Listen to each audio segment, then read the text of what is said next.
آسان قرآن کے اوپر طریقہ، جس دو طرح منٹ خاموش رہے، سب سے آسان طریقہ ان چیزوں کا پتہ کیا ہے؟ جی کیا؟ اگر شک کر رہے ہو یا کچھ، ساری جی پڑھائیاں بند کر. آپ اگر خاموش رہیں گے جی ذرا سا،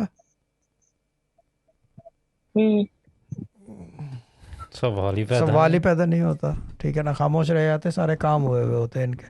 مسئلہ یہ ہے کہ اگر ایسی سچویشن میں کہ نہیں پڑھنے دے رہے یا کچھ، اس کا طریقہ یہ ہے، سب سے بیسک طریقہ، ساری پڑھائیاں بند کر دو، بیک ٹو اولڈ اسکول نماز جیسے ہم پڑھواتے ہیں، سورہ فاتحہ، سورہ اخلاص، دوسری رکعت میں سورہ فاتحہ، سورہ الناس، تیسری چوتھی پانچویں چھٹی جتنی رکعت پڑھنی ہے اس کے بعد سورہ فاتحہ خالی.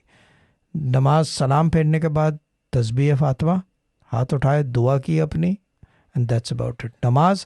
دوسری کہ صبح سویرے اٹھ کے نہار منہ، یعنی کہ جب آپ نے برش کیا، وضو کیا، آ کے بیٹھ گئے، فجر کی نماز پڑھنے کے بعد وضو کیا، فجر پڑھی، اور اس کے بعد قرآن پڑھنا شروع کر دو. سارے معاملات سیدھے